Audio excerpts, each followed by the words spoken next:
Hi everyone, this is Reed from The Fear of God. I wanted to give you a couple of quick disclaimers about the episode you are about to hear.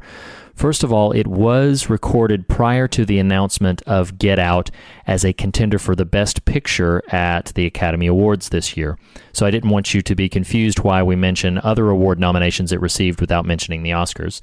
And secondly, we do have a small handful of audio issues throughout the recording.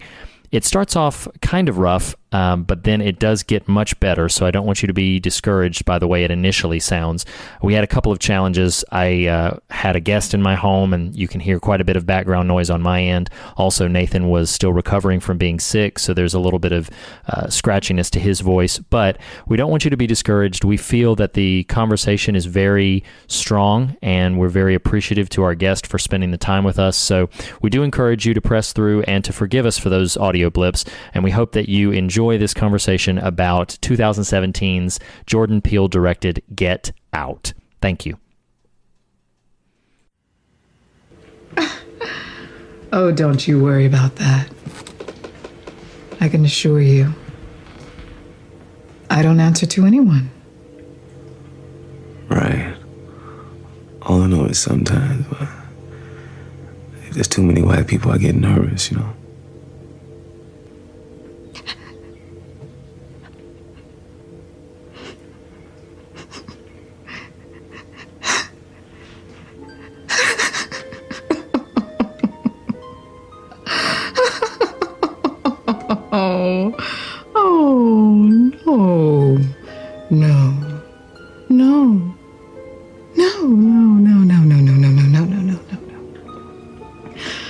Do something. That's not my experience. Not at all. The Armitages are so good to us. They treat us like family.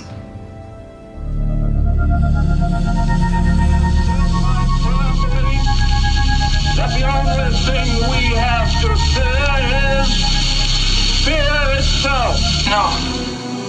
Be afraid. Be very afraid. There's nothing to fear except God. Whatever that means to you. Do I look like someone who cares what God thinks? Why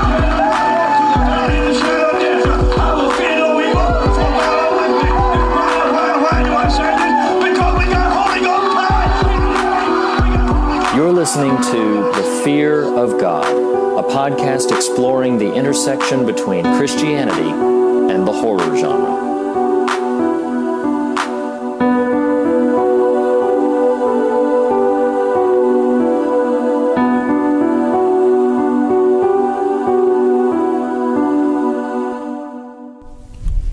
Hello, and welcome to another episode of the Fear of God podcast. That most lovely podcast where we discuss that most strange intersection of faith and fear. With you, as always, is Nathan, a bit beleaguered of voice. Typically with me is Fear of God co-host Reed Lackey, but he said something about needing to go vote for Obama for a third term. Dear Jesus, let it work. Please, God. I've never prayed for anything quite so fervently as I am that Reed's one vote for Obama's third term would succeed. Anyway, so we're just going to hang out here for a little bit and wait. Reed! You're back from the voting booth. You got your little voted sticker on. And did it work? No, they kicked me out. Turns out I can't vote again until November, but like in 3 years. So it's not working for me. It's not working for me at the moment. But well, you tried, and I applaud that. Yeah, it was a worthy effort on my part. So Nathan, Reed, I see that you're still sick and still unable to formulate a cohesive sound with your vocal cords, but you sound a little better. Well, I do have 5 unwrapped lozenges in front of me with a 6th in my mouth right now, which the 6th one followed a 7th and 8th that I've already consumed. Wow. So yeah, hopefully we can get to the finish line. If not, we've got a little special surprise today that, you know, if I just need to just shut up or just can't summon the breath anymore to push my vocal cords, then there you go. We'll have the alternative. We'll have the backup. Like Yes. you'll be fine. But before we do that, I don't like you know me well enough. I don't like being speechless. Really. No, I know. I don't like I know. You will whisper out the last possible intonation that you can give.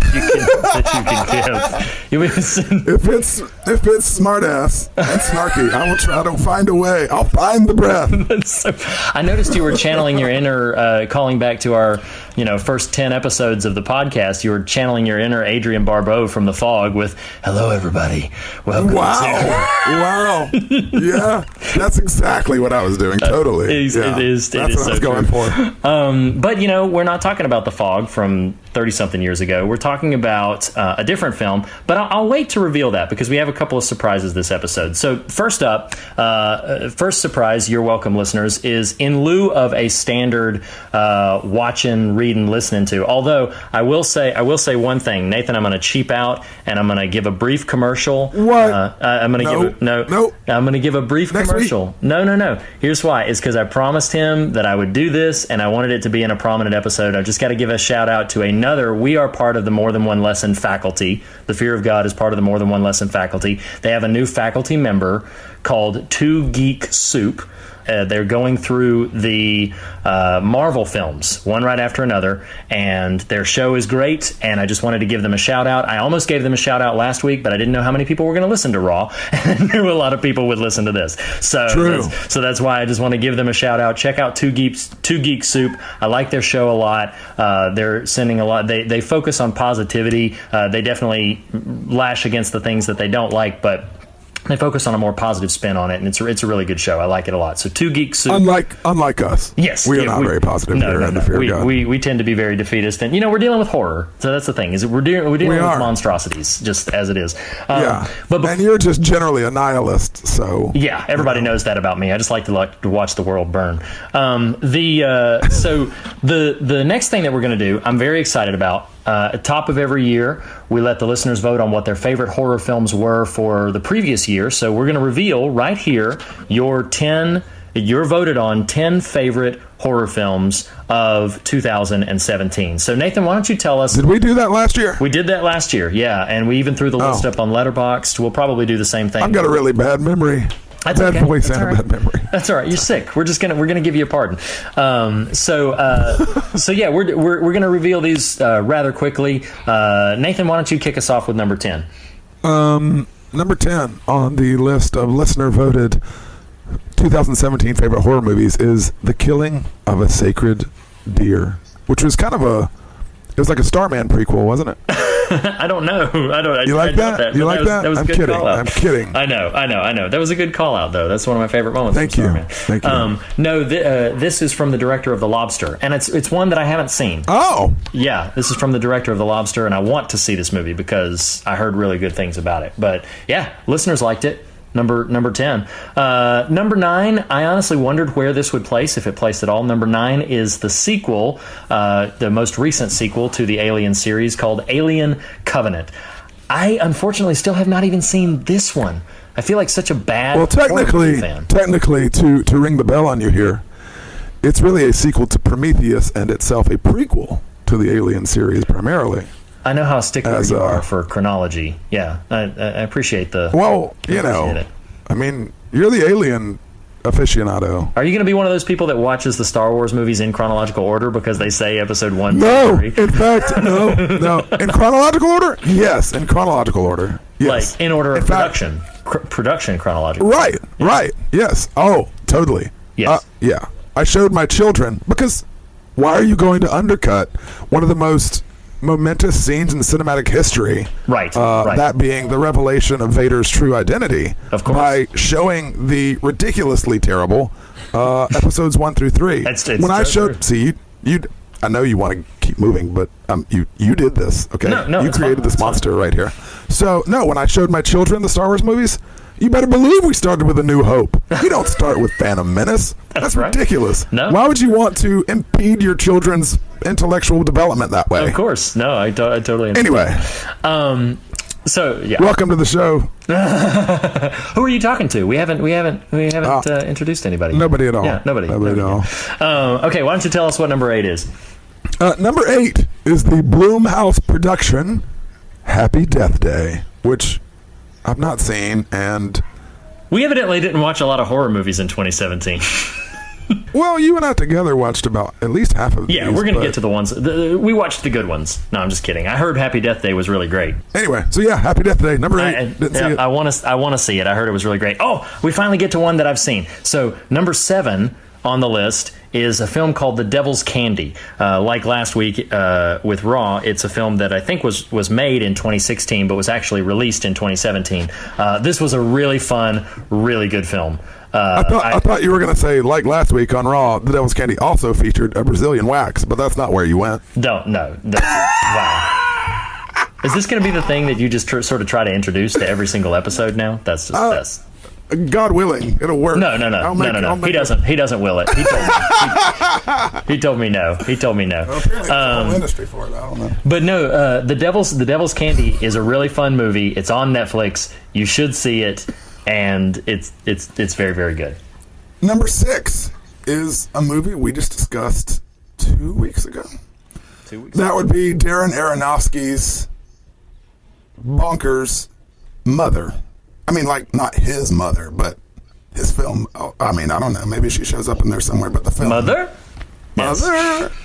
Mother? Mommy? Yep. So, number 6, 2017, would be Mother. I wonder if the reason it's at number 6 is because many people didn't see it. I'm surprised it's as low as that. I would. Oh, really? You thought it would be higher? Yeah. No, I kind of did too. When we get to the top 3, though, I'm not at all surprised by the top 3. Number 5, though, and beating Mother, which was a legitimate surprise to me. No, but it was a legitimate surprise to me. The prequel to the Annabelle series, which is itself an offshoot from the Conjuring series. In the Conjuring shared universe. Yes, the Conjuring shared universe. No, Annabelle Creation. So I did see this. Actually, just last night I saw this. So have you ever seen Ouija Origin of Evil, which actually made the top 10 list last year as well? I do remember that, but no, I've not seen it. So this is the second time, and I'm sure it's happened more than this, but Ouija was a very bad movie. Ouija Origin of Evil is a really good movie. Annabelle was a very bad movie. Annabelle Creation is a really good movie. So it's like when they go back to, say, the prequel to these sort of horrendous little horror films. Is a prequel to an offshoot? Yes, it's a prequel to an offshoot. That's so weird. But it was a very good movie. I liked it a lot, and I highly recommend it. So what was number 4, Nathan?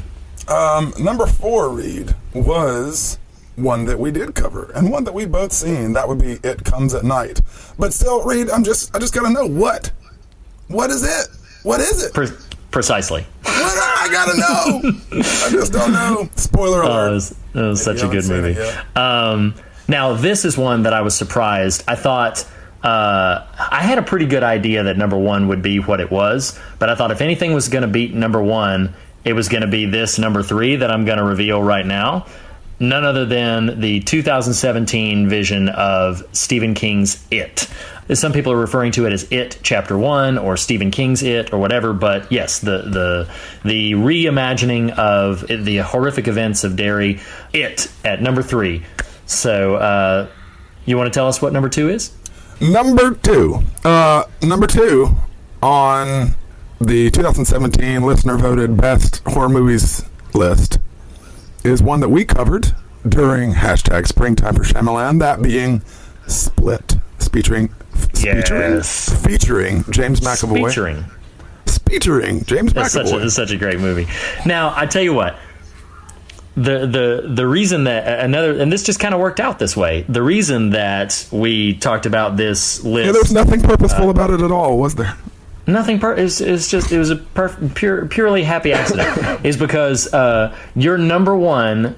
I don't think this is going to come as a surprise to most of our listeners. Your number 1 voted favorite horror film of 2017 is none other than Jordan Peele's directorial debut, I believe, Get Out.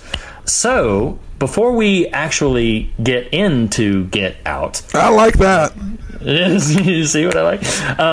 I want to. He has been waiting so patiently, sitting here, just cuddled up next to me. That's not happening. Are you talking about me or our guest? No. We have a guest. We actually have a guest. I have a Right. guest sitting in my house right now. A dear friend of mine, has been a friend of mine for a long time. I actually went to see this film with him and his lovely wife, my dear friend Anthony Doris. Anthony, say hi to everybody. Hey everybody, how you doing? I love cuddling up to you. Awesome feeling. I wish I was there to join you, fellas. I know. This is gonna be such a fun episode. Anthony, welcome to the show, man. Appreciate you Thank you coming along so for the much. ride here. Absolutely, man. Can I throw out real quick a little conversation bit before we dive too heavily on this movie? So, Please do. Please do. can we discuss what a travesty it is and how stupid it is that Get Out was nominated for comedy or musical for the Golden Globes? You know, it's funny. I did want to bring this up. Okay, so actually, I'm gonna put a pin in your question, only because our listeners yet don't know who the heck Anthony Doris is, and I want them to take a brief moment to get to know Anthony Doris. Well, he's right there. I know he's right here.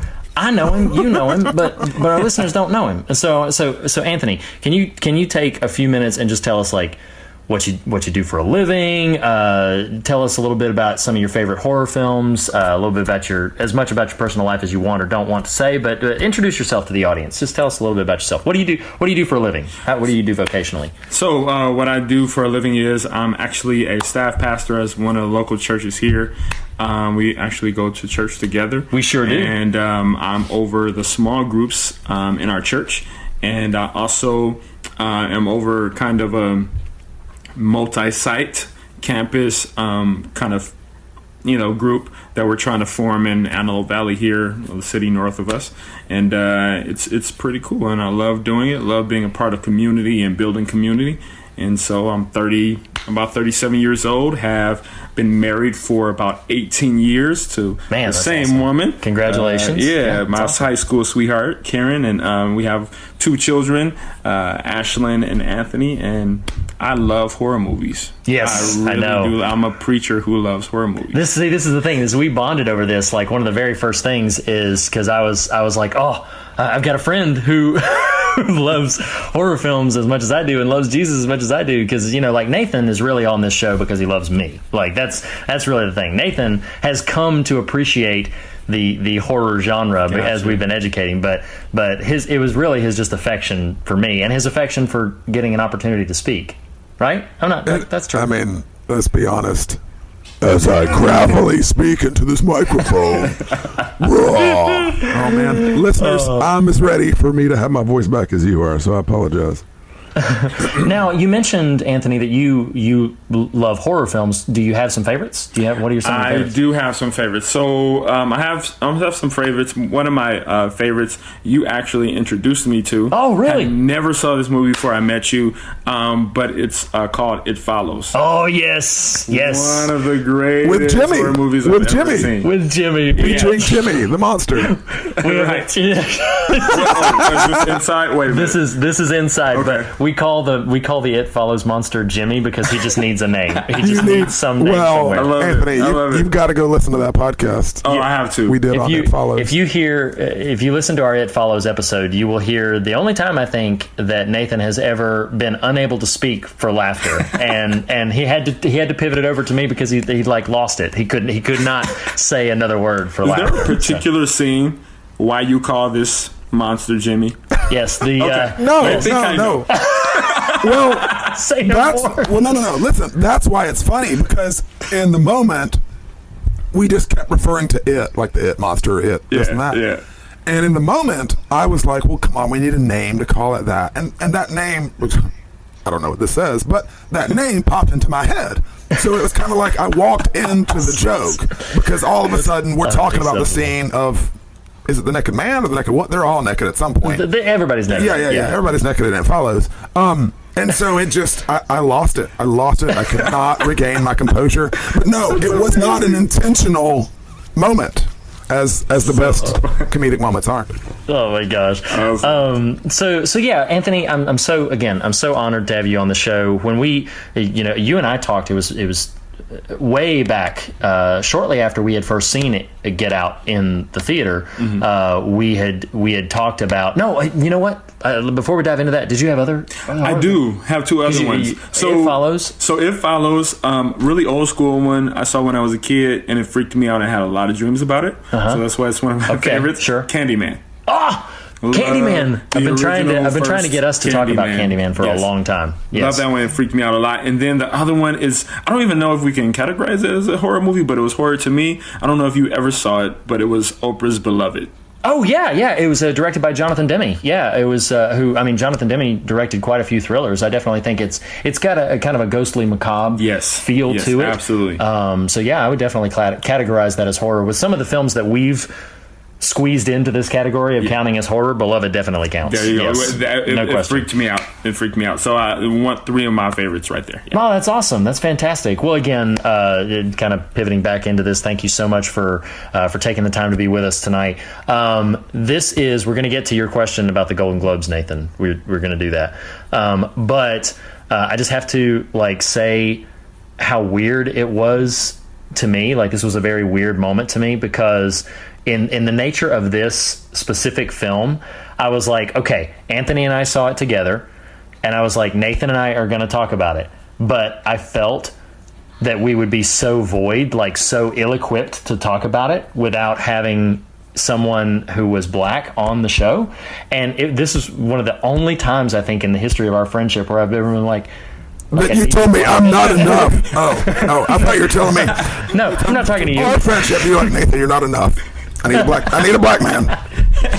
No, it was like you weren't enough on this. No. But you're an amazing person. Thank you. Thank you, Anthony. I appreciate that. You can come on the show anytime. No, seriously, we'll have you back on the show to talk about Candyman because I've been trying to get Nathan to talk about Candyman for a while. I met Tony Todd. Todd's a sweetheart of a guy. Did not know that. He signed a figure of Candyman for me. Wow. I'll show it to you before you leave. You meet everyone. I do meet everybody. So jealous. Yes, of that. no, it's true. When you told me you kissed Counselor Troy. Oh yes, so that happened. Yes, that wow. happened. Actually, she kissed me, but wow. No, we're not gonna. Wow. Oh, I'm getting him in trouble. I'm sorry. She kissed you on the cheek. It was on the cheek. Perfectly platonic. It was on totally the holodeck, no less. Yeah, that's what it was. So. My wife just came in and gave me the evil eye. That's awesome. I love you, baby. Seriously. It was a little weird, and I want to just kind of call this out right now because it was like a lot of what this film is dealing with is sort of cultural appropriation. It's dealing with a lot of those issues, and so it felt very strange because it's like. Part of me was just like, I want you on the show because you have a lot of great things to say. You got a lot of insight. You got insight into both as a lover of films, as a lover of Jesus. But then also there was an element where I was like, I also need you because you have a perspective that I do not have, and that that you'll be able to add something to the conversation that I feel just utterly inadequate to be able to add to it. And I think Nathan would probably echo a large variety of those sentiments. But let's deal with the Golden Globes, nominated for musical or comedy. I'm going to take a hot take right here because I heard Jordan Peele's statement about it. I read Jordan Peele's statement about it. And here's the interesting thing to me about it is, especially for this rewatch, when I watched it, I laughed a lot. Mm-hmm. I laughed a lot in this movie. I get it. I get it. I think his response was totally appropriate. What was it? I didn't read it. His basic statement is what are you laughing at? Golden Globes as a whole. What are you laughing at that your position Get Out as a comedy? And it's funny because on one level I can totally see where he's coming from and even agree. But then I watch the film and I'm like, dude, Rod is hysterical. There's lots of moments that are intentionally, because Jordan Peele is a comedian. Right. He's a very funny guy. And so it's I don't know if I'm going to dig my heels in too hard on railing against them for that, because in many ways the movie is very funny, but it is truly horrific in a number of other ways. I don't know. I'm kind of two minds about the whole thing. Well, double-minded. For me personally, I feel like it's a dismissive. It is to me dismissive and undercuts the seriousness of what he's going for. Because of course it's funny. Rod is hysterical, but it's kind of like when. It's kind of like when the Oscars created the best animated feature category, and you're like, well, that's fine, I guess. But there are legitimate contenders for best picture of the year that might be animated. And so when you have this category like best comedy musical, which is already an odd kind of mishmash a little bit, is basically saying these aren't the ones to take seriously, but here you go. I think it does a disservice. That's the word I was looking for a minute ago. Specifically in this case, it does a disservice and almost furthers what he's railing against.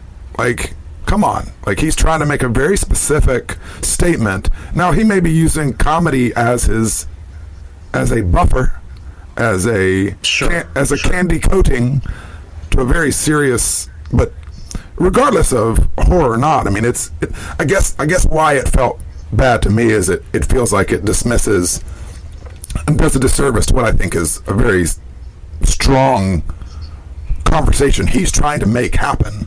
And so when you throw it into this sort of category, it feels like, oh, well, you don't have to take this movie seriously. Anyway.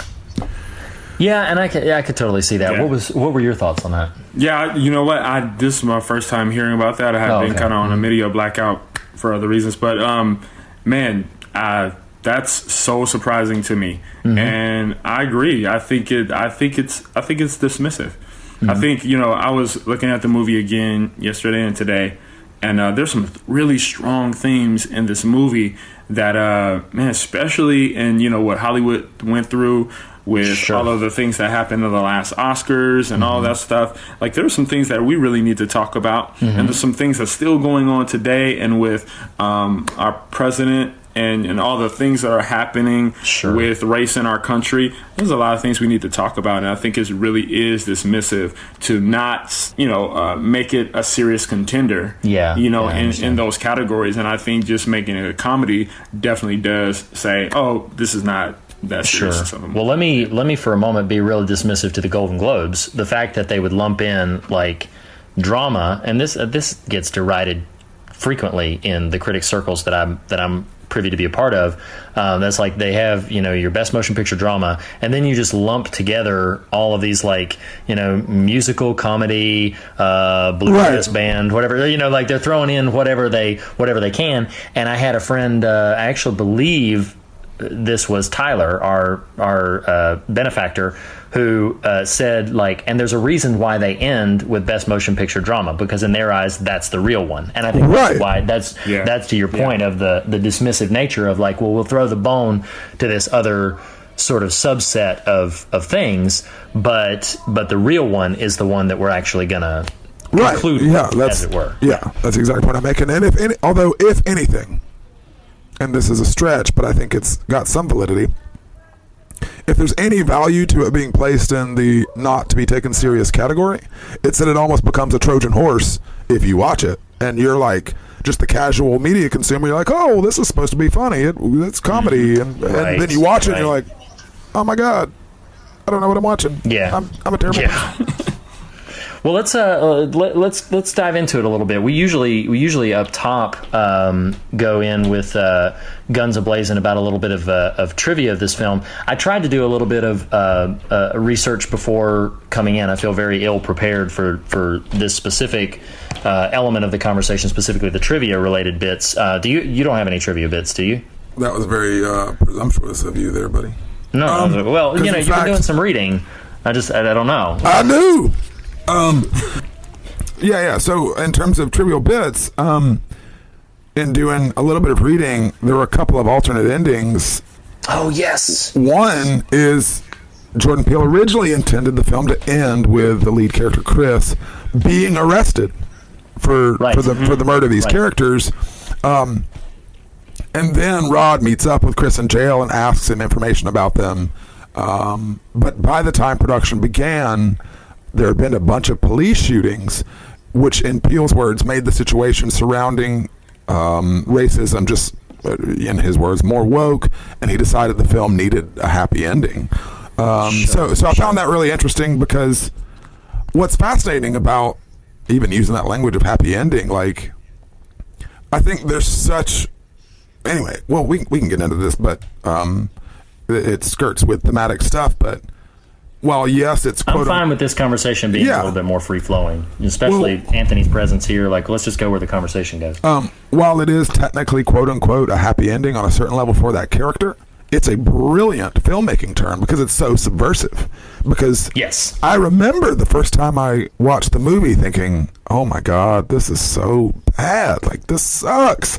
And then to have that pivot of the Rod reveal, I mean, it is a better movie, regardless of quote unquote happier or not. It's a better movie with the ending it has, I think, than something that's more on the nose with him being arrested. Like that. Yeah. That's almost too straightforward.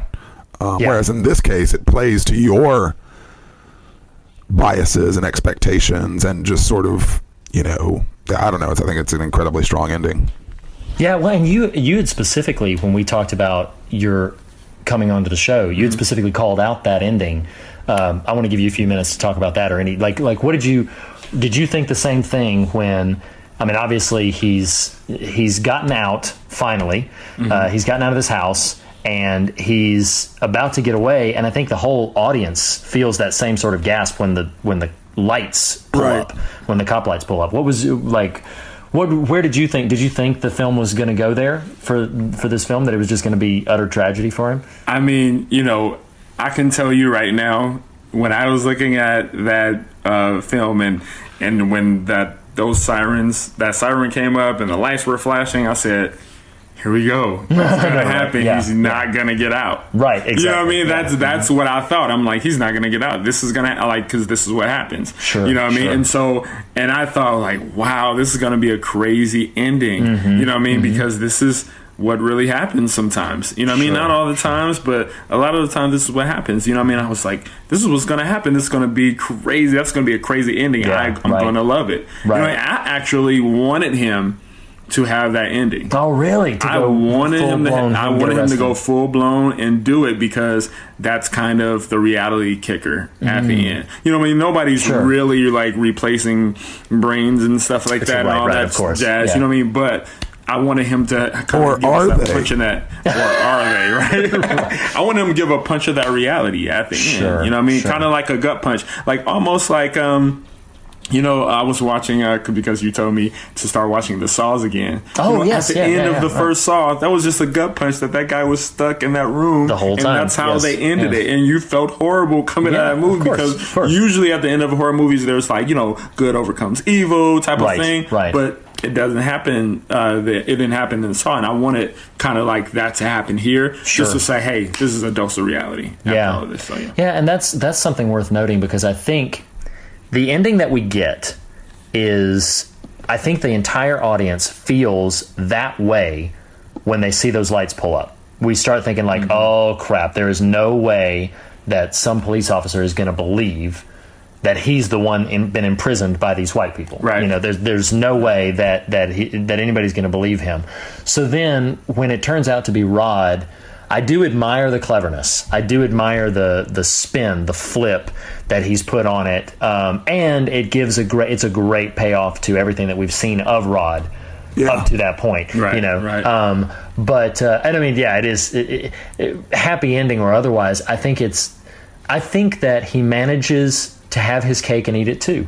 Yes. Because had he gone for that other ending, he definitely would have made his point. Right. I would dare say that I think he almost makes his point even not giving us that ending, because we all feel that. I was going to say that when the lights come on. Yeah, because you definitely feel it. I think we're united when you were saying that. I feel like we're all united in that at that point, because we're all thinking the same thing, like you said. Exactly. You know what I mean? We're like, man, like, and just to have that kind of twinge of fear, it's like, man, that was a scare in itself for me. You know, that was one of the biggest scares in the movie to me. Like, man, this is going to happen. He's not going to get out. He went through all of this, almost got out, and he didn't. You know what I mean? So I get what you're saying about that. Though. Well, what in general, too, like, talk a little bit, just broad strokes about just your general affection, or if there's something that you didn't like about the movie. Like, I think there can be a lot of presumptions made because the film is dealing with a social ill, and because the film is dealing very directly with things that tie into current events. There can be some presumptions that that I'm just going to call out the presumptions and stop trying to tiptoe around it. Like, there can be the presumptions like, oh, white people are going to be made uncomfortable by this film and not like it, and black people are going to like it. And I don't think things break down that simply. I don't think that anything really breaks down that simply. But I would love to know, like, what did you really strongly respond to in the film? Was there anything about the film that you feel could have been done differently, or that you would have liked to seen done differently? You know what, we're talking about dislikes. I think the only thing that I really disliked about it, I think two things. I think the ending, I already talked about that, but I also think like the brother's character.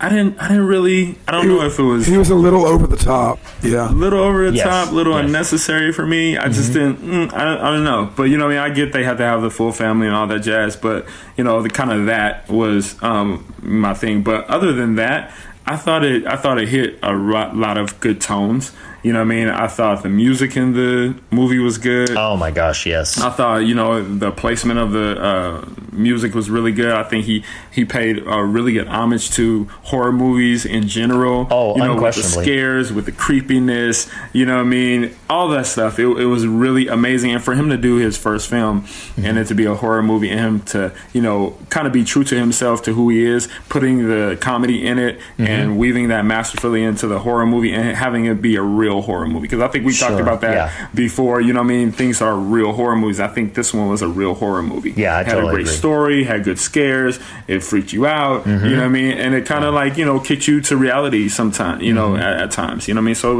it was really good. I thought the overall, you know, arching theme of the film was great, and I thought it all made us think. You know what I mean? But I think it struck a balance too. Yeah, you mentioned just a few minutes ago about how it echoes previous horror films. That opening reminded me so much of one of my favorite films, and we've talked about this on the show, is Halloween, the original Halloween, John Carpenter's Halloween. And that original opening, I think either I read this somewhere or maybe I just sort of connected these dots. But I remember thinking so much about the original Halloween when I was watching that, because John Carpenter in Halloween makes this, you know, sort of ideal suburban neighborhood, you know, and then it's at nighttime, but the opening shot of the film kind of has that feel, this sort of idyllic suburban neighborhood, but to a black man, that is far from an ideal situation, right? You know, like, and you feel, I admire how quickly and easily Jordan Peele puts us in that man's shoes when that car spins around and that that's such a great scene. Yeah. Oh, it's so wonderful. And so we're immediately there with him, and then to have it go where we all suspect and fear that it will, it's a very, you talk about a kick to the gut, like that throws a gauntlet down. This is what you're about to see. And has some nice payoffs in the midway through the film as well too. So I thought it was really masterfully crafted just overall. Can I say something about that scene? Oh yeah, I thought that scene was. I looked at it today again, and I was looking at him going down the street, and it's great that he puts in his dialogue, I don't know why I'm here in the suburbs. And then when the car drives by, right, he turns around. He's like, you know what? I'm not even going to go. I'm going to go back to where I came. You know what I mean? It's not going to happen to me today. You know what I mean? Yeah, and everybody knows, again, it unifies us. Everybody knows what he's talking about. Yeah, and then is what struck me about it, talking about kicking you back into reality. What struck me about it is I live in a suburban neighborhood really close to what this man was walking through. You know, my neighborhood is predominantly white neighborhood, and, you know, we're one of maybe 2 or 3 black families in our neighborhood. Right. And I was thinking to myself, man, like, this is how I would feel even walking in my own neighborhood. You know what I mean? Maybe not around the 4 or 5 houses that are around me that know who I am, but like further up the street, you know what I mean? Yeah. Those kind of concerns still happen for me. You know what I mean? And so I was like, man, that could be kind of one of the scares too. You know what I mean? Like, man, this like is a really scary moment, because scares for me in a horror movie or anything that like kind of hits me back into reality, and like that could really happen. You know what I mean? Those are scary things for me. I was like, whoa, that's a scary moment. And then what he assumes is going to happen happens, and right, you know, he gets caught. So and can we pivot on one thing? Well, Nathan, did you have any specific likes, dislikes? Because we're talking about a lot of scares, and I think we can always pivot back to some things that we love. There's tons of things I love about this movie. But did you have anything burning you wanted to say before we just sort of dive right into the scare factor? I think one of the things I actually loved about it, and Anthony, a minute ago, you referenced it, but I just love the inventiveness of it. Like, even when it starts to reveal itself, you know, what's going on, it's not like you're like, oh, that can happen in the real world, like brain swap and that sort of thing. But there is something just plausible enough that enhances that kind of scare factor. Like, no, I don't really believe that white people of wealth are doing what these people are doing. But not necessarily because they wouldn't do it if they could. Oh, sure. You know what I mean? Like, Yeah. it's Right. just the intention and motivation of them as a group is so believable that I'm like, I think you probably would do that if that technology and whatever existed. You know what I mean? Like, Sure. Yeah. Sure. So- Sure. Or at some point in history, Yeah. right. have been done. Yeah. Sure. Well, and that's the other thing that chilled me so much, and I would love to, and let's just go ahead and dive whole hog into this element of things. Like, one of the creepiest moments to me, even as a sort of an outsider viewing this dynamic, is the silent auction block. Oh, it's so With- good. I mean, Yeah, terrible, with- but that's a great. Yeah. Such a great scene. Because it takes you a minute to figure out what's happening, and then when you realize what it is, all of these thoughts come flooding in about, like, holy crap! About there's a time and a place in history where that was not only not science fiction, that wasn't fiction. Yeah. Where there was this dramatic reality to this is not a real word, but like the propertization of people. You know, that's not a real word, but like just the formulating a human being into an objectified possession. Right. And it's something that I think it reflects beyond the experience that I actually I'd love to know your thoughts specifically on these elements. But I think that is a capacity that all human beings carry within them. I think everybody has the capacity to use someone else. And if they had the means and resources, the capacity, I think there's still just a mountain of people who would just consider everybody else their property, their possessions, their, you know, and it might extend beyond race, even to gender or to classism, where they would say, like, oh yeah, because you're of this inferior station, because you're of this inferior dynamic, then I'm entitled to do of you what I will. Right. And that's a terrifying reality to consider, and to examine even within our own hearts, to see our capacity to utilize that. But what are some of your thoughts about that, or any other, that whole dinner sequence before the silent auction? Just so many things going on in that film. The things that people are saying to him, the ways that he's being paraded around. There's so much going on there. Talk about whatever you want to talk about. Yeah, I mean, one of the scares that I wrote down was kind of the conversations that they were having with the couples as him and Rose were walking through this party of people they didn't know. And they were, you know, she's introducing him, or they're meeting these people for the first time. You know, people are asking them certain things, like, you know, he meets the guy who's an ex-golfer. And the guy says, man, he loves Tiger.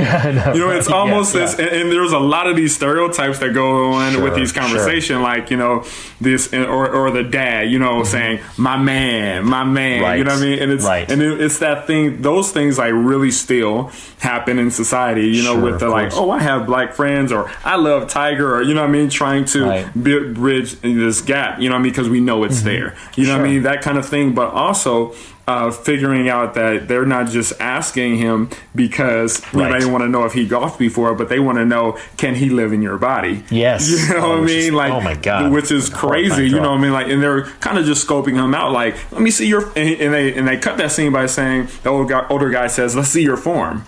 You know what I mean? And then, you know, Chris just stares at him. You know what I mean? And then the next one is, I believe, a lady is with her husband who's in a wheelchair. Looks like he's about to die, pretty soon. Yes. And she feels his arms. Right. And says, "Ooh, are you strong?" And then asks him about his athletic prowess and things like that. And so, but with that, and that's another gut punch, because what I think about now is, kind of that stuff is still happening in terms of, man, football, basketball players. Right. You know what I mean? Yeah. They, let me see how strong you are. How fast can you run? Let's see how fast you can run that 40. You know what I mean? That kind of stuff. Right. You know what I mean? So all of those things that in the Black community we still look at like, man, and we connect, even though it's not slavery. It's not, what it was back then. But because of, generations of people telling us this and us having like open eyes to look at these things and say, man, that looks like, or that feels like what it was back then.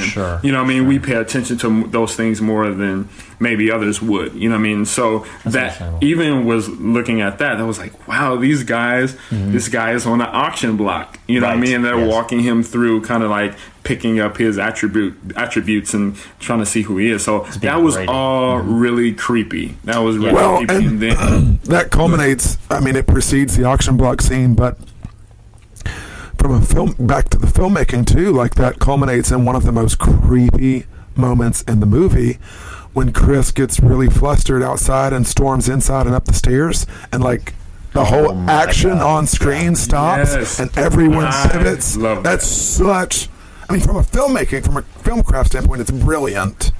But it just further enhances that creepy factor, because especially if it's your first time watching it, you're like, what is going on? This is so weird. So anyway, I'm with you, like all of that. And it's funny you mentioned that, because I thought a minute ago about, there's no perfect analogy. We talked about this last week with Raw and just metaphors and things like that, but the modern nature of professional athletics is what came to mind. Like old white dudes owning these major billion-dollar sports franchises that are largely populated by athletically adept African Americans, and it's fascinating. I'm going to be sensitive with trying not to give too many identifying factors here, but a group of folk I, occasionally socialize with here in town are huge football fans. And I don't know if you know this, but the Charlotte Panthers are being sold because of Jerry Richardson's stupid old white man, proclivities. Sure. Well, P. Diddy, Kaepernick, and Steph Curry have all like thrown their names in the ring, which I'm like, that's awesome. Partly because I just love, I love like the notion of pissing off people. But it's so fascinating because the people I'm referring to that are big football fans, they're like, no, that's ridiculous. How could you ever do? I'm like, yes, this is exactly what we're talking about here. Is like, it's all good when the old crusty white guy owns the sports franchise, but you get a Kaepernick very sensitively expressing himself, and you get black men of wealth vying for that franchise, and it's like, whoa, slow down, everybody. Anyways, these exact things I think are what Peele is after. It's exposing those. Even for what I think Reed and I would say, we try to be pretty progressive and that sort of thing. But this is tilting into themes a little bit. What I wrote down when I first saw it, I can recall after the film being in the restroom and there being this black man at the not at the urinal, that's what it sounded like I was about to say, but at the sink. And these feelings that happened in me of like. And what's so funny, if you had a camera on me in that moment, I probably would have made a furtive glance at this man. And we had both come out of that movie. But what was going on in my head was, I'm like, do I give you a hug and tell you I'm sorry? Do I talk to you at all? Like, it was this really fascinating for someone who would try to say, largely free of those sort of internal burdens that we're talking about here, to still be faced with, like, how have I been complicit? How, consciously or subconsciously, what do I now do in light of those feelings? All that sort of stuff. So it's a powerful piece of art. Yeah, no, I wholeheartedly agree. I remember thinking, in the moment watching the film the first time, before I knew where the whole thing's going, before I knew that they're actually parading him to auction off his being, his person. And I remember getting so frustrated by the notion of like, oh, well, you know, I love Tiger, or I would vote for Obama for a third term, or all this other stuff. And it frustrates me on a more individual, personal level, the notion that the only way you have to identify with somebody is their physical attributes. Because of the way that I'm individually framed, and I'm obviously no better than anybody else, but one thing that matters to me very deeply is just how do you think and how do you feel. So because I myself am a feeler, and I pride myself as a thinker.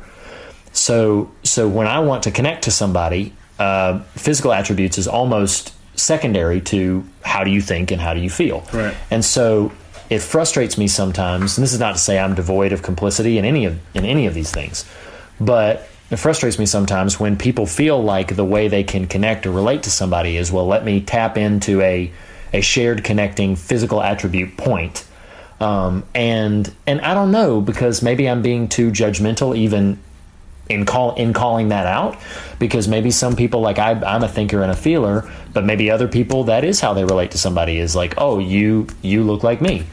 And so it's like, if that would be permissible or commendable in one subset of people, is it, you know, not possible to allow that to be permissible and acceptable in another subset of people? In other words, if somebody, like, I was thinking of two things. In that specific scene, Jordan Peele calls them both out, because they're like, oh, I love Tiger, and they're talking about his strength and all this other stuff. But then Chris, understandably, goes up to who is called Logan, he's Andre, but goes up to him and is like, I'm so happy to see another brother here. Yeah. So now for him, it's comfort and a surety, and I'm not alone. You know, but it is still that same kind of thing, is like connecting with people on the layer of just their physical attribution, and the stereotypes associated with that. And so I found that immensely fascinating. There's a lot of different, I think the film's very smart, and I think the film is trying very hard, and it's very intentional in its use of those kinds of interactions to make certain statements. One of the things that I found really interesting, and this probably wouldn't show up anywhere in themes, this is probably like the one big place, but can we talk about creepy Rose eating her cereal with the freaking milk? Like, oh, that's great. Like, so here's I think, correct me if I'm wrong, Anthony, but I think we were sitting in the movie theater, and I think I said this in the movie theater. I don't talk in movies. I mean, my bad. I don't do that. But when I'm sitting next to a friend that I can, you know, cuddle up with and whisper to, then but no, I think I leaned over to you in that moment, and I said, like, holy crap, she is separating the white from the colors. Yeah. I was like, oh my God, I cannot believe that. But is that Well, what's funny is I also thought, I didn't think that directly, although I do think that's a point to make, but all I thought was, she's eating Fruit Loops. This is perfect. Like, she's a Fruit Loop. You know what I mean? Like, this is crazy. Yes. To be so the way she is. So one of the things I loved about the movie was misdirection. Oh, He does a lot of misdirection in this movie, and you know, and a lot of these things that we've been talking about is, you know, all about the, you know, the stereotypes and race and things like that. Sure. But he kind of throws you off, and he's got you going in that direction. You're thinking like, oh man, this is all it's about. But you forget about that this girl is just crazy. Right. Yes. She's just loony. Yeah, you know what I mean? And so nuts. when Peele is asked about this, and everybody assumes she's separating the colors from the white, he's like, it's just, she's crazy. She's just nuts. She's just nuts. You know what I mean? He was like, that's a good way to think, but you know, I mean, it's what's happening in the movie too. But she's just loony. She's just loony, and I think it's more to what you said. She's eating Fruit Loops, and she's loony. She's a Fruit Loop. Yeah, like, she's a Fruit Loop. You know. Hey, let me throw out a sort of observation / question that I think something that was, and it's both scares and themes. It kind of fits both of those rather securely. I think what to me is so fascinating about this movie, and maybe there are others with similar subject matter that I just haven't seen or I'm not aware of, but I can't think off the top of my head of another film where the threat to to the protagonist and the fear we have as a viewer for him are drawn so directly and explicitly from the character's identity alone. Does that make sense? Like, right. Yes. Yeah. Like, typically in a scary movie or a thriller or whatever, like, there is this external threat that the protagonist wanders into. I'm thinking of, like a Green Room read. Like, oh yes, of course. Yeah. These guys are Nazis and they're crazy people and they're terrible humans. Our characters just happen to wander into the web. It really isn't about who the protagonists are per se, other than just not being crazy racist Nazis. But in this particular movie, from opening frame to closing credit, the mere fact that he is black makes your conscientiousness for him as a character that much stronger. You're like, it's nothing, and which is probably Peele's intention here. Like, in Green Room, those guys could get out of that situation if the circumstances led them in such a way that they could. Right. And Get Out, Chris is black. He just is. Yeah. And he's not going to not be black. And so because of that, because of the nature of the story, and, I think it just adds that layer of resonance of, like, for me personally, again, flashing those notes of where are you complicit, this is what this feels like, because we naturally identify with a protagonist in a story. You're naturally going to want well for him, but because of who he is, you're fearful for his well-being. So I don't know. Yeah. I found that such a brilliant. You can't just recreate that over and over in film, but it's such on a pure, sort of storycraft standpoint. It's so perfect. Like the threat is merely because of who he is, and not. And yes, it is because of these objective crazy white people, but you don't have to be a crazy white person for that black man to be uncomfortable and scared. A la the character in the very beginning that we talked about, just wandering through the neighborhood. Sure. Anyway, I just found that such a brilliant, because it serves so well to strike in your own self. Like, man, what? Oh my gosh. Okay. Wow. That's crazy. I don't know. I'm just rambling now. No. Well, one thing that I wanted to mention, and man, it's like I try so hard to. You have these thoughts that you think, like, because there is a part of me that I know is going to be blind to the reality of this circumstance as a black man, and because I consider myself to be a relatively empathetic person, somebody who can easily fit into the shoes of another person, I took note of how much, I'm going to make this statement just how it hits in my head, and I'm going to apologize if it's insensitive, of how aware Chris is that he's black. And it's something that struck me that so he's cautious of meeting her parents because he's like, do they know I'm black? Right. When the cop pulls them over and he's asking for his license, Chris is not surprised in the slightest. Yeah. And with everything that plays out before the real conceit of the film is revealed, he's just sort of aware of this. And it made me think, and this is probably just the reality, and this is what I want you to speak to, Anthony. Just correct me, re-steer me, or just respond. The reality of living as a white man versus the reality of living as a black man. Because I do not, and I'm not surrounded by a culture or a situation that forces me to. Yeah. I do not live in perpetual awareness of my whiteness. Yeah. Yeah. And it's something that really stuck out to me about, like, there are certain elements of my being that I do live in perpetual insecurity about, and I do live in sort of perpetual. I'm a skinny guy. I'm a small guy, so frequently, like, a size thing kind of comes up, just in terms of people are tall or they're rather hefty. I can feel intimidated or can be sort of overshadowed in those moments.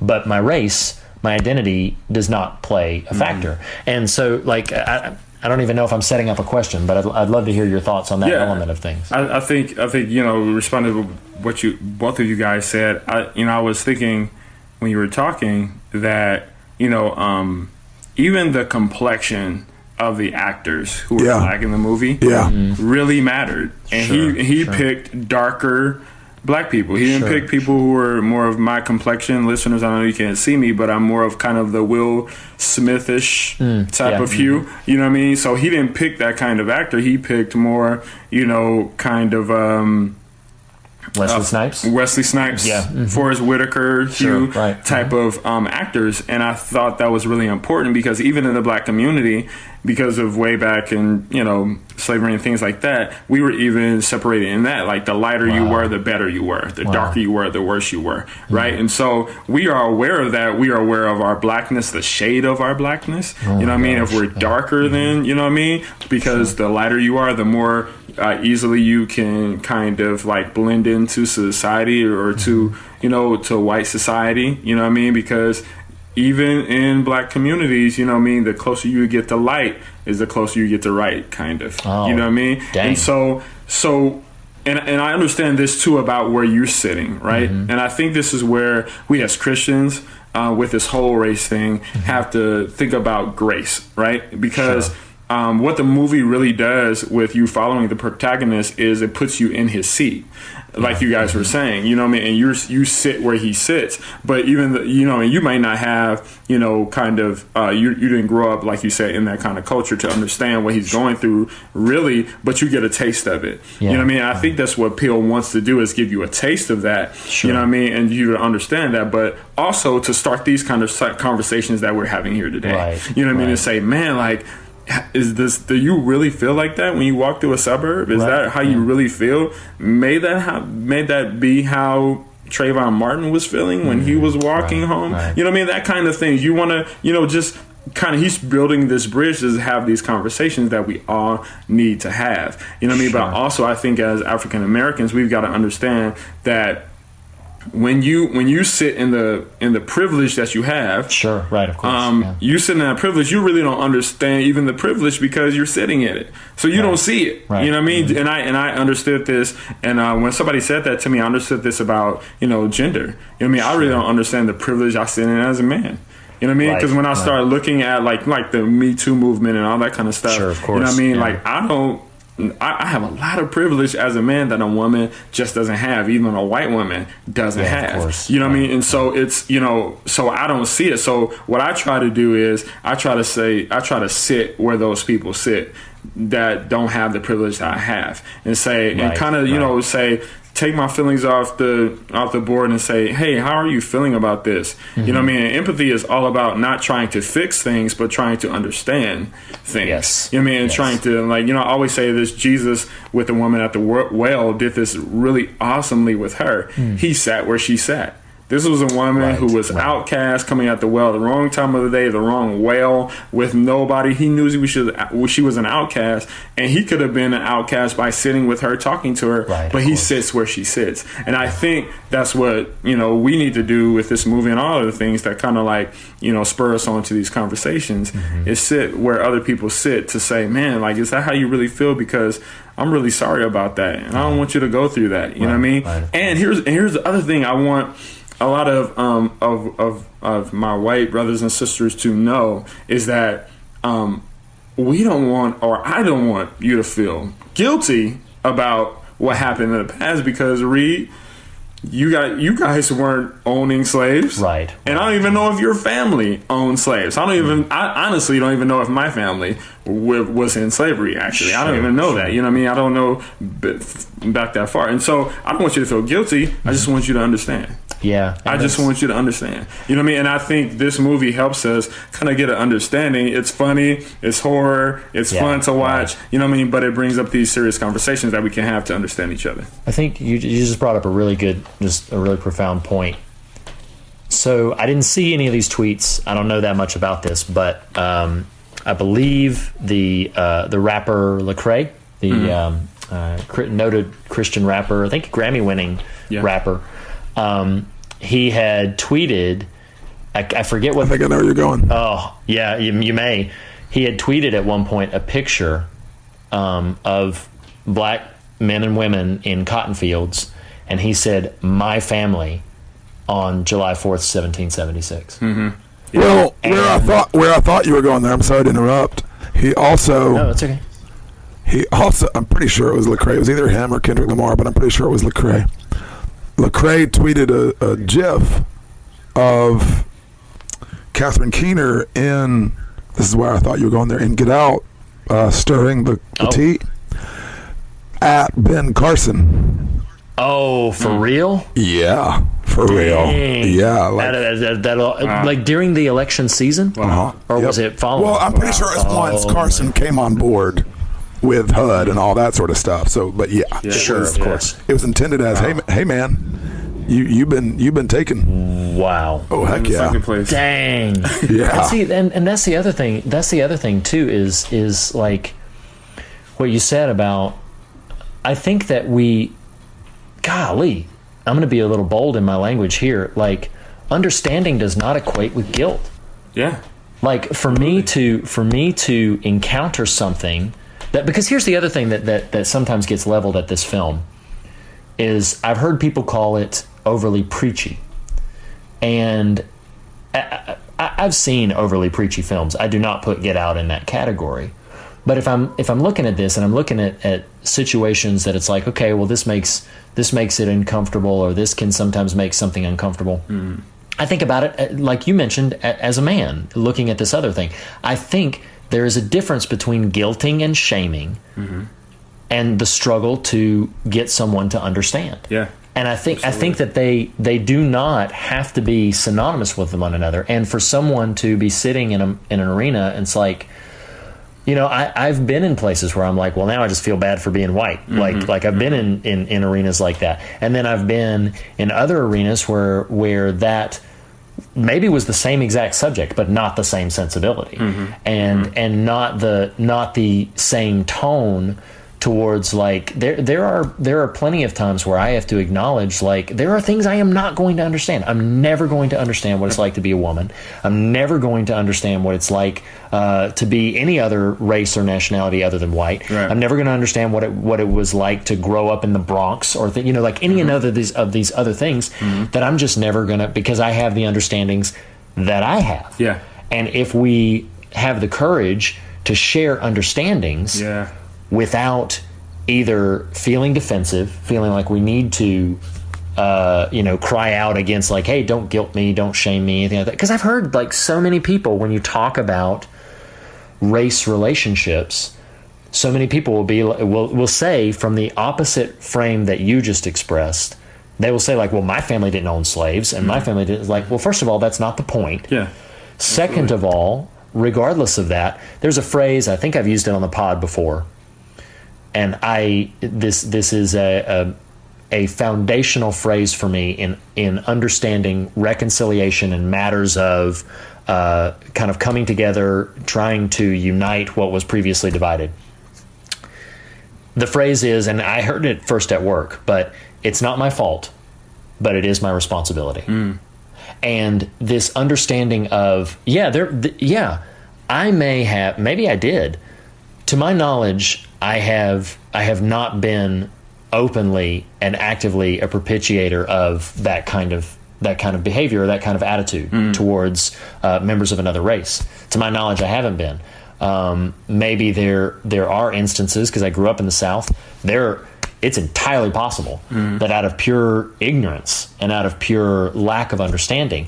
So if somebody comes to me, it would be really easy for me with a certain attitude to adopt a thing of, like, hey, that's not my baggage, that's not my problem, that's not my issue. But I do think we share a collective responsibility to try to help understand. We talk a lot on the show about the other, whoever the other is for you. Gotcha.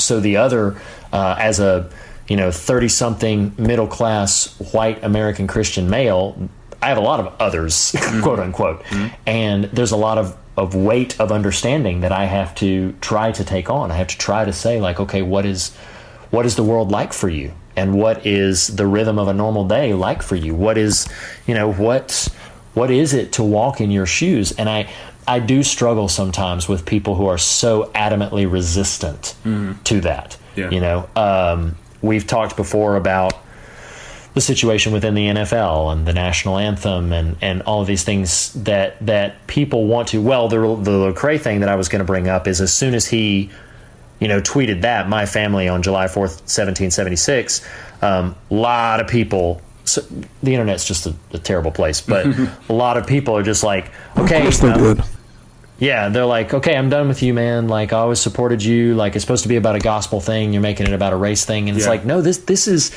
Yeah. I don't know. Lecrae never shook his hand. This seems to be something that is just a matter integrated into his daily experience. Yeah. And why would we not want to? Sincerely, why would we not want to try to build a bridge to help understand the other side of the perspective? Why wouldn't we want to? Especially with someone who is supposed to be your brother in Christ, brother and sister in Christ. Right. And so, and here's the other thing. I think there's two things happening here. I think one is that we as Americans just haven't dealt with the black eye of America. Yeah. Which was what happened in slavery and a lot of other things that happened. Not only with slavery, but what happened with the Indians and all kinds of things. Yeah. I mean, there's all kind of things that we don't acknowledge in our history. We talk about it a little bit, but we really don't educate people and say, hey, man, this happened, and let's never let this happen again. Like, for instance, when two of my friends just came back from Germany. Where they were in Germany, there are so many places in Germany where they talk about Nazis and what happened in the Holocaust over and over again, say, well, this is not us, this is not what we want to be, we'll never be this again. Yes. Like, they talk about it constantly in just their social consciousness. Right. In our social consciousness, we try to sweep things under the rug and say, and that's where the whole, I didn't own slaves. We call it the war of northern aggression is the word we use. I'm being dismissive, but you make a good point, Anthony. I'm being dismissive of it being called that, but that is what happens with people. You make a good point, Anthony, and I thought about that a minute ago. Not just Germany, but even South Africa with apartheid. I've referenced him a number of times, but I don't know if you've read Brian Stevenson. Are they doing it in Montgomery? I think it's in Montgomery, Alabama, where Brian Stevenson runs the Equal Justice Initiative, I think that's what the I stands for. Well, they are right now, I think it's opening in April. I'd love to go. But they are opening up a lynching museum because of what you just described about Germany. Because Brian Stevenson, he's amazing, but his whole thing is, and he does it with compassion and poise and grace, but he says, we've never dealt with our national black eye, as you put it.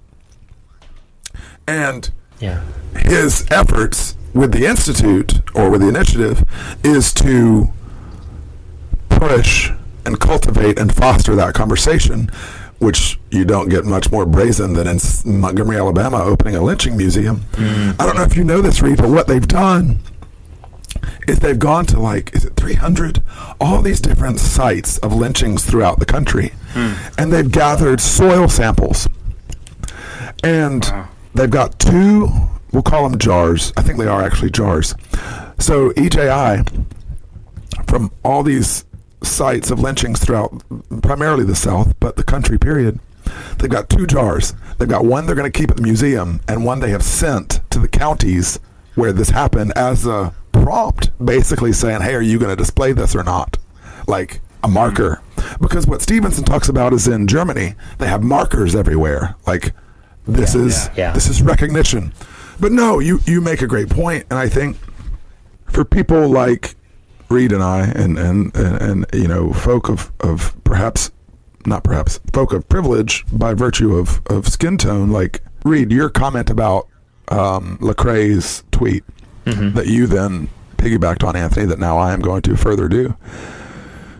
I think what's so fascinating to me, and what I am trying to condition myself towards and educate myself and mature into, is that Lecrae tweeting out a photo that has black bodies on a plantation in July of 1776 saying "my family," and people getting pissed off about it, is a gospel issue.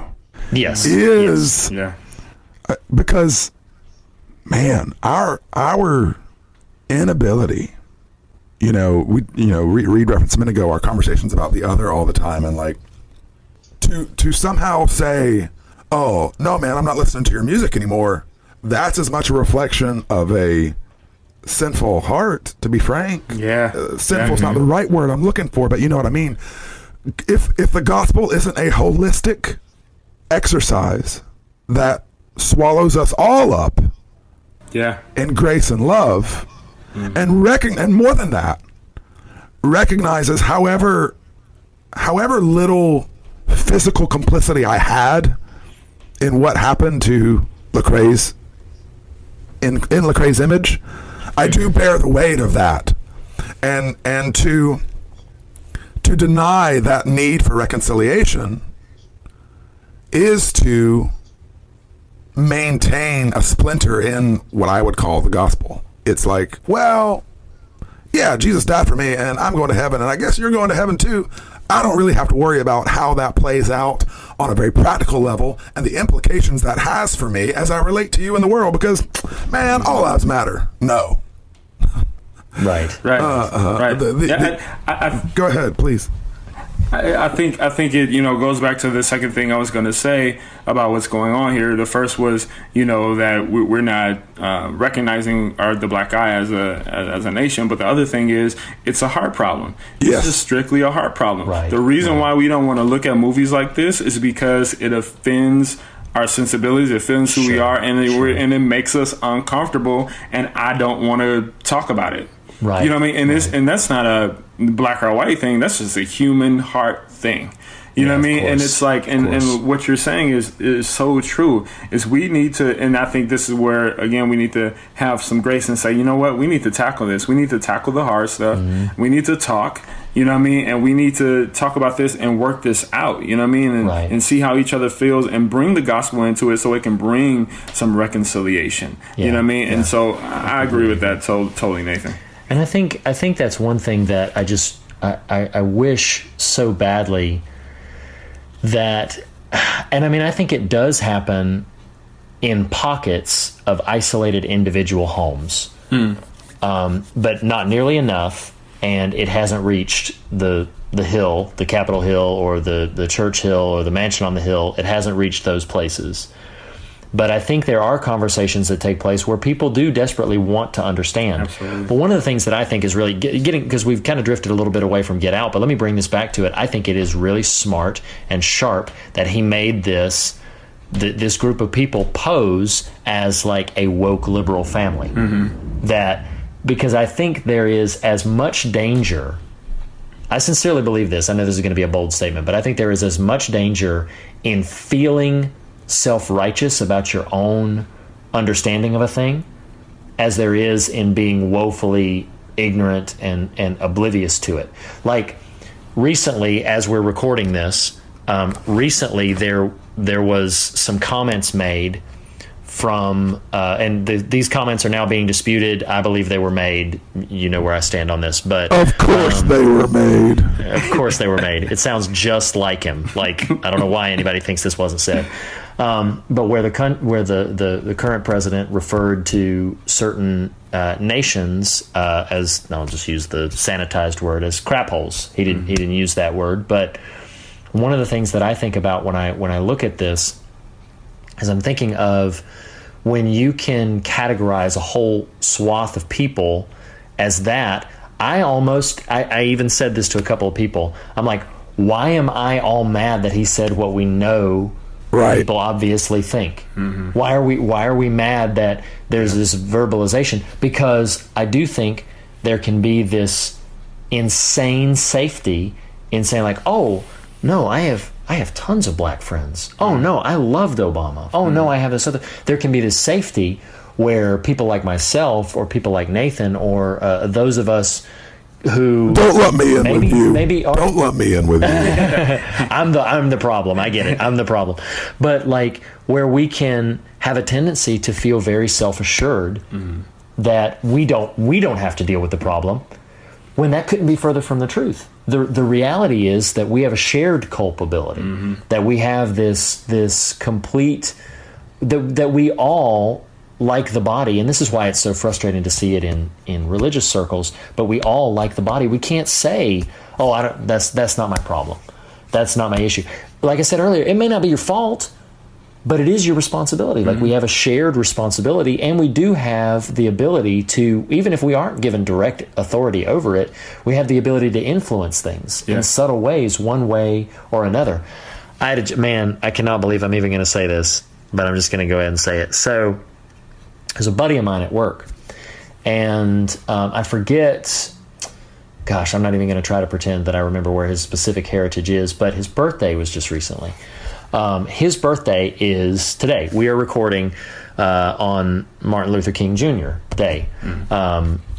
Yes, we're recording about Get Out on Martin Luther King Jr. Day. But so, like, that wasn't planned. It was just a happy accident, but I'm glad it happened. You and I are so woke. I'm so glad. We're so woke, aren't we? I feel so self-righteous right now. That's right. Yeah, that's a good song. Yeah. So it was his birthday, and they put up things for his birthday because at our work, we kind of celebrate each other, and we decorated his cubicle and there were like 4 pictures of Martin Luther King with quotes. We're getting to be pretty good pals. And so I called him over and I was like, can I ask you a question? Very insensitive. And he was like, yeah. And I was like, do you really love Martin Luther King, or could they just not even think of something better to put for your cubicle? Wow. And now the reason I'm sharing that story is because, like, it turns out that is his birthday. So his birthday is Martin Luther King Jr. Day, and he deeply admires him. So it was very intentional. It was all very specific and very intentional. But the reason I point that story out is because there can be ways in which people can take a step back, and without having the full perspective on any given situation in either direction, not only the side that calls undeserving people crap holes, or the side that's like, oh, I would never have done something so trivial as to, like me, I'd never done something so trivial and dismissive and reductive as decorate you and Martin Luther King, when to him, that was exactly the right thing to do. Right. That was exactly a very individualized, personalized moment. And so I call that out only to say, like, it can be real easy as an individual who does not consider yourself very racially biased in a variety of ways that you don't even realize you're doing it. To appropriate certain things that we need to be grievous, and we need to be recognizing of the call that we have as believers. I'm going to, with an eye towards possibly winding down, I'm going to bring in the scripture reference that I had pigeonholed to kind of bring in here. So the scripture that I had in mind specifically was Acts chapter 10. And Acts chapter 10, in terms of welcoming the other into the gospel and into the kingdom, is one of the benchmark scriptures, because it's where it's the story of Cornelius and Peter. There's a lot to unpack there that is probably not worth going into just for time's sake right now, but just suffice it to say that Cornelius was a Gentile. He would not have been welcomed, and the Lord gave Peter very specific visions, like, go and speak to Cornelius and welcome him in. Don't call unclean what I've called clean, and et cetera, et cetera. But looking down specifically at verse 34, it says, "Then Peter began to speak. I now realize how true it is that God does not show favoritism, but accepts from every nation the one who fears him and does what is right." This is very, very simple. I think there is a calling that we have as believers not to be respecters of person, not to see someone, and I don't even mean, we're talking very specifically about racial inequality, racial injustice, and racial reconciliation. But I would even go so far as to say it does extend to the gender conversation, and it extends to the class conversation, and it extends to anybody who carries of their person an attribute about which you would have a prejudice and about which you would have a predisposition to think of them in a certain way. I think we have a responsibility as believers. I get that the world doesn't get it. I don't understand why we as believers, well, because we still struggle with sin and everything, but we should be better at this. We as believers should be better at knowing, like, hey, every nation, every tribe, every tongue. Like, the Lord has grafted them all into the body and into the kingdom, and we will all break bread together, and we will all live and dwell together for eternity. We of any belief system that I'm aware of should be so focused. I mean, again, like the civil rights movement, particularly from the perspective of what I've heard of Martin Luther King Jr.'s elements of it, was largely driven by scriptural mandate, was largely driven by biblical principles. And to think how far we've come when somebody supposedly professing an evangelical perspective, or at least a perspective that evangelicals seem to purport, would talk about crap hole countries, or that there would be a wide section of people who, forgive me for just being so brazen, but like who care more about the integrity of an image than they do, hey, my brother's wounded on the side of the road. Right. We need there's some pain here that we need to address and that we need to communicate about. Right. But no, too many people want to just say, like, suck it up and move it on. Yeah. And that's not gonna help anybody. We as believers need to do better, is my point. I probably could have just shut up at that, but we as believers need to do better at listening and at hearing and at responding with compassion and empathy to what we're hearing of other people. Nathan, do you have anything you want to ask, say, do, talk? So many things, Reed. So many things. Well, one thing I want to touch on what you just commented on, Reed, and this question of what purports evangelicalism or not, and this is scratching up against a whole lot of reading I've been doing of just the term evangelical and all that sort of stuff. But the more aerial view here, I think the bigger issue you're bringing up, whether it was subconscious or not, is power and grasping it and holding tight to it and the pursuit of it at all costs. And it's interesting that this is all kind of such a confluence, and sincerely, I'm so stupid I didn't even realize we're recording this on MOK. It didn't occur to me until this conversation. But in this book, Changing Our Mind about LGBTQ, David Gushee, the author, talks about why is it that the LGBTQ issue is this sort of line in the sand. And I'm going to circle back around to race because these things are all kind of commingled. And he basically says because the evangelicals, of which he no longer counts himself, lost the culture war, if you will, on abortion, on egalitarianism, on gay marriage. He says this is this final thing that they are just going to fight to the death on. And to him, it's an idol. It's a worship. It's sin. It's kind of this. If we want to use this language, it's kind of this hellish scent to it, in that this is the thing that must define me, which is to be against something, which is to say, well, as Scripture might suggest, well, at least I'm not that, you know. And so when you talk about, and you can censor me, when you talk about our idiot president talking about whole countries, and the implications of that and the defense of that is this gasp and grasp for power, perceived power, for prestige, for distinctiveness, when the question should be, why Christians, why evangelicals are you going to defend this? The bigger question is, how the hell are we missing so brazenly the mandate of relinquishing of power, of humility, of and I don't mean this in a LGBTQ way level, but maybe I do too, of inclusion. Like, it boggles my mind. I don't think he'll ever listen to this. There's a gentleman I interact with on Facebook, great guy, but we are like this. Listeners don't know I'm punching my fists together. And I've been posting, yes, it is strong. I've been posting quotes about this LGBTQ inclusion book I've been reading. And he's like, oh yeah, well, what about this? Where's the scripture for this? And I said to him, I was like, well, man, at the end of the day, like, I want everybody at the table because I think that's what Jesus wants. And I can't tell you where Scripture says the gays aren't welcome any more than I can tell you where Scripture says slavery shouldn't be a thing, because it doesn't say that. But Jesus instructs and the Spirit informs, and here I am. Like, that is where I am personally. Yeah. So that's a long diatribe to address specifically for you, Reed, your conversation about the president and why, like, we should call this crap out.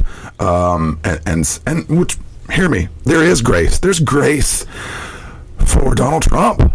There is. Oh, absolutely. Jesus adores him as he does me, and went to great lengths to redeem us all. But we don't let a thing live where we can that should be called out. This is a long-winded way. You asked, Reed, did I have some question or some thought or final thoughts? Like, for better or worse, Anthony, you're the black man on a podcast talking about Get Out. So you're kind of in the hot seat by default here, but I feel like we would be remiss to not sort of really be direct here. And for our listeners, who I imagine are largely white dudes, could be wrong, but that's my guess. I've referenced heavily this book, Changing Our Mind, that I've read, and I have LGBTQ peers in my life that I've been compelled, I haven't done it yet, and Lord may chasten me on that, who I've been compelled to reach out to and say, what does it look like to be an ally to you? David Gushee, the writer of this book, he has this really beautiful argument construction where he analogizes Christians in Nazi Germany, bringing it back around to this, to Christians today. He said there's this progression that he sees, and it's from perpetrator to bystander to rescuer. He said, I've left the perpetrator role behind years ago. I was probably a perpetrator at one point. And this is for him and LGBTQ issues, inclusion rather. And he says, I was a bystander. I now want to be a rescuer, which I think Jesus would call us all to be for each other. And so for you, man, like, we just met on this podcast tonight. It's 12:30 on Eastern Standard Time, by the way. What does it look like to be, I'm not going to apply the rescuer term here, but in terms of ally, like, I want to open the dialogue for you, for Reed and I, for our listeners, as part of this very important episode of The Fear of God. What does it look like to be an ally, man? What does it look like to be an ally? What does it look like to go the distance? Feel free to footnote in there things, if you have any anecdotes about people getting it wrong, because I think you made a great point earlier. Like, there's grace, people stumbling towards righteousness are gonna screw up, but we show them grace because there's forward movement. To quote the man himself, the moral arc of the universe bends towards justice. We are all, if we are, how do you even qualify that statement? But, like, I want to bend towards justice. And so what does it look like for you in as you even described, in a sea of suburban whites? What does it look like to be an ally? Because me and Charlotte, our listeners throughout the country, are encountering these experiences daily, and probably want some insight. So no pressure, Anthony. No pressure. But solve race relations for us right now. Well, on behalf of all blacks, I think what living in my community, and about maybe 6 years ago, God really calling my wife and I to be a part of our community, not just live here. Because what we did largely was live here. Our kids went to school here, but we did everything else in a blacker place. Of the world. Yeah. You know what I mean? It was LA. Like, that's where we went to church. That's where we had all our community, everything. It's pretty much we just slept here, worked here, and and our kids went to school here, but no part of the community. But God called us to be a part of this community. That's how God led me to, be a part of our church, work for our church, go to our church, be a member of our church. And what I've learned in being around my brothers and sisters who don't look like me, haven't had the same experiences as me, is that they are in large not racist. They just don't know. They don't know a lot. They don't know a lot about my culture. They don't know a lot about what we feel about certain things. Right. They just don't know a lot. And so because they don't know a lot, when you're ignorant about something, you can make mistakes, and you will make mistakes. And if you don't ask questions, if you don't, get some knowledge about that thing. And so what I've done is I like to do this. I like to bring people to the table. So you ask, how can you be an ally to me?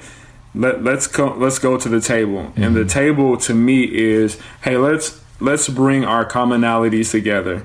We're both men. We're both Christians. Right. We both have wives. We both have children. We're fathers.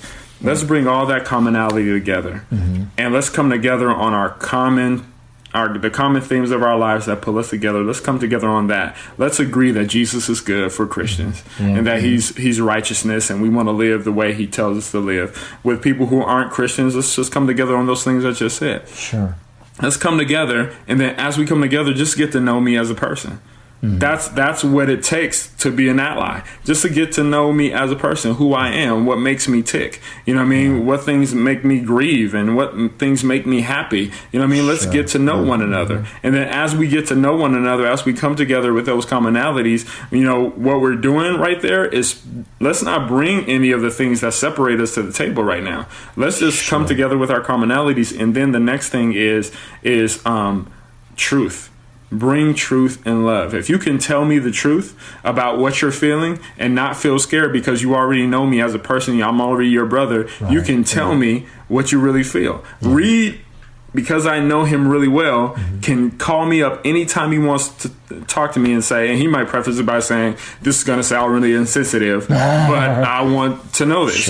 But he knows that I love him enough to know that if he says something that, because of something he doesn't know, may offend me, he knows I love him enough to know, oh, I'm gonna give you grace on that, Reed. No, don't say that again. Here's how to go about that. You know what I mean? And here's how I feel about that. And here's how most black people feel about that type of thing. You know what I mean? I will bring an example of this table thing to light here.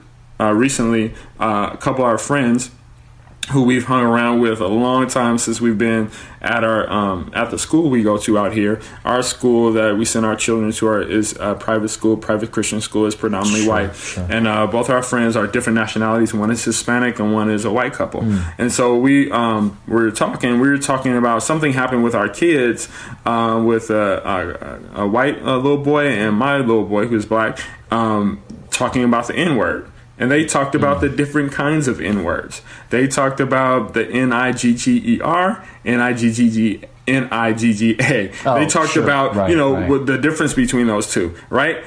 My friends we were talking about this at the table, talking about what our kids were talking about, and they were just like, we just shouldn't use either one, you know what I mean? And my wife and I were trying to explain to them, well, in the black community, actually, we use one of them a lot. You know what I mean? Because, we've kind of taken back that bad word and flipped it on its head and used that as a term of endearment sometime, and people don't understand those kind of things. But we just had this conversation. My point is, we had this conversation, and they were like, I didn't even know that. I just would assume, like, don't say any of it is horrible, bad, you know what I mean? And it is, you know what I mean, in a lot of context, and it's really muddy with all of that, with the N-word. But just us sitting down talking about it, they learned something that they had never known before, and they were able to sit down and say, how do you really feel about that?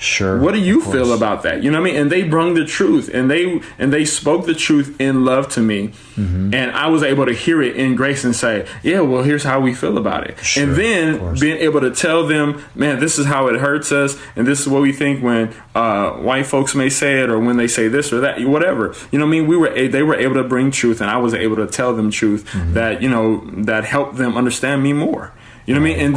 And then when that happens, we can bring our differences back into the fray, because now you know me. Now you are my ally because we know each other, we have things in common, and you can tell me the truth. And now we can bring our differences and say, let's work this out. So our generation of children who are playing in the room, by the way, when we're having these conversations and have no idea that the world separates them by their color, by their, whatever. They have no idea about that. They're just playing Xbox. Yes. And they love each other. Yeah, you know what I mean? How can we make the world better for them? And I think by and large, you know what I mean, you may run into some African Americans who are pretty upset about the things that they've experienced or their parents or grandparents have experienced. And to be really honest with you, I'm super upset with a lot of the things that my people have experienced and that my personal and my family have experienced, you know what I mean? And I've experienced myself. But what I try to do is not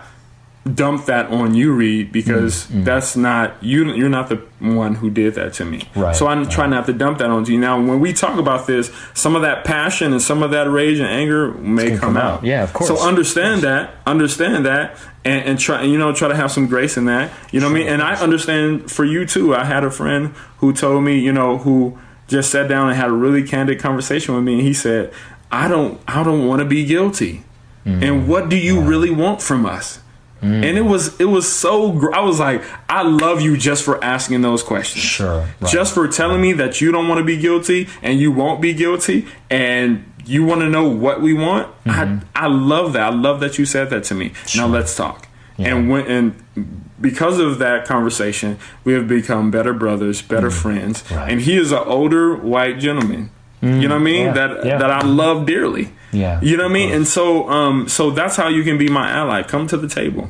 Bring your commonalities. Let's get to know each other beyond the race, beyond the separate things that separate us. And then let's tell each other the truth.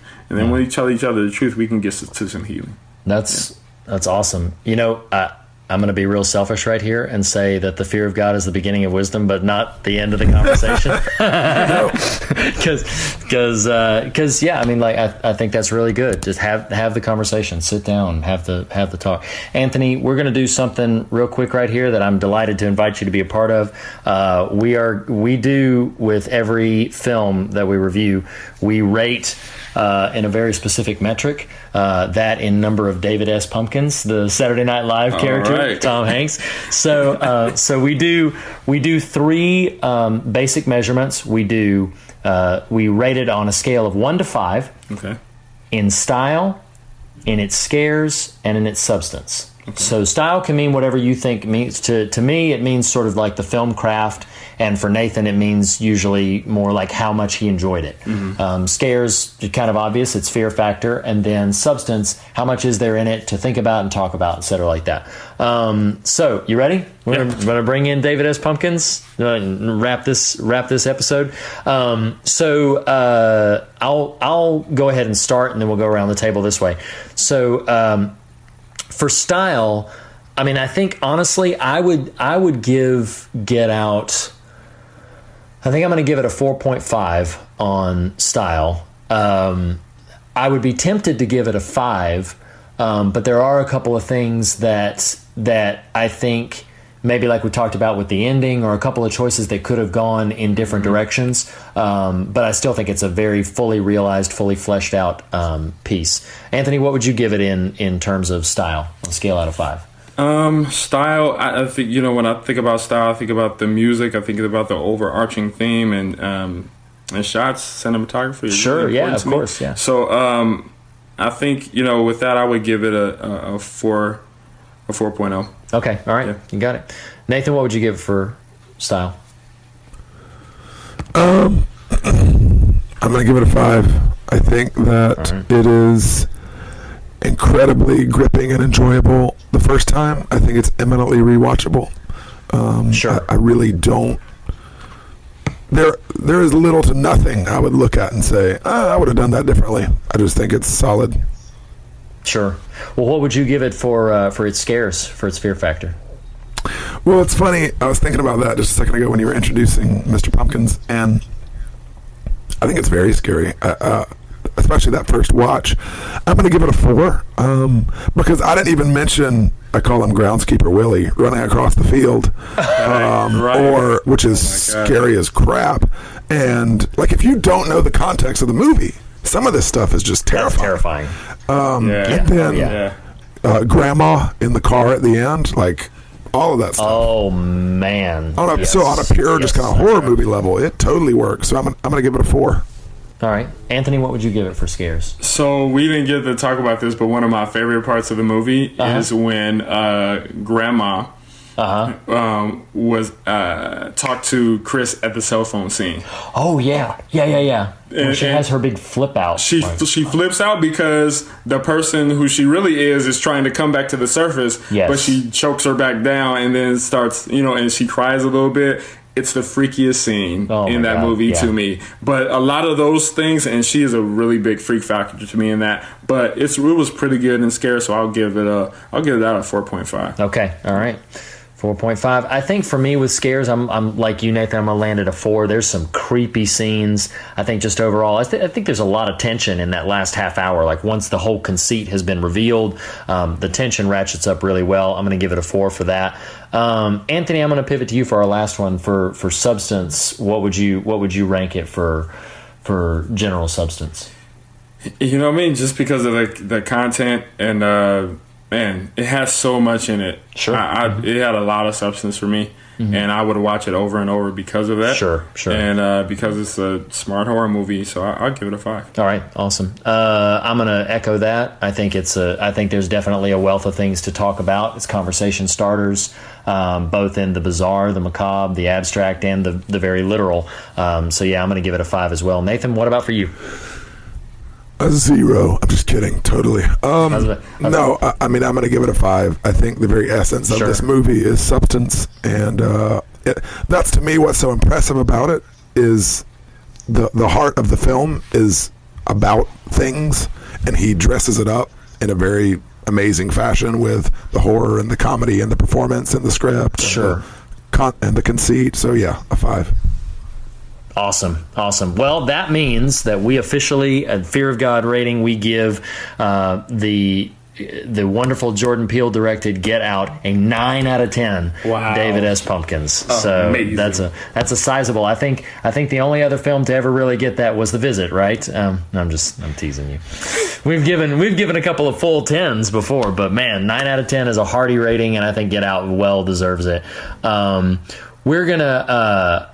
gonna pivot out to our social media, our stock social media outro. But Anthony, you've provided a tremendous amount of insight to this conversation. Thank you so much. If somebody does want to dialogue with you or get in touch with you, do you have some social media platform or a way that they can get in touch with you that you want to share with the audience? How can people reach out to you? Absolutely. You can find me on Twitter at Anthony YPD, or you can find me on Facebook, Anthony Doris. Doris is spelled Dorris. Perfect.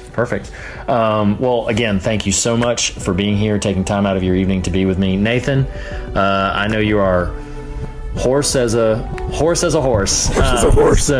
But Nathan, thank you so much for taking the time to have this conversation with me, as always. Listeners, thank you very much for listening to this oversized episode, a very important and special Fear of God.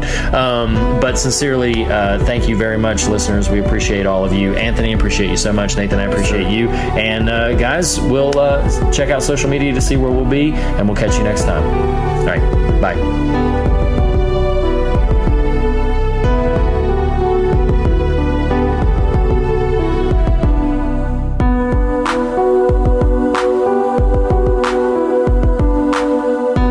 Fear of God is the beginning of wisdom, but not the end of the conversation. To continue this conversation, you can follow us on Twitter at The Fear of God. You can visit us on Facebook to comment on one of our posts or post there yourself. You can follow Reed on Twitter at Reed Lackey. You can follow Nathan on Twitter at The Nathan Rouse. Visit morethanonelesson.com to leave a comment on this post or any of the other official episode posts. Email us, fearofgodpodcast@gmail.com, all one word, fearofgodpodcast@gmail.com. And last but not least, if you listen to us through iTunes, we would greatly appreciate a rating or review. Thank you for listening. We'll see you next week.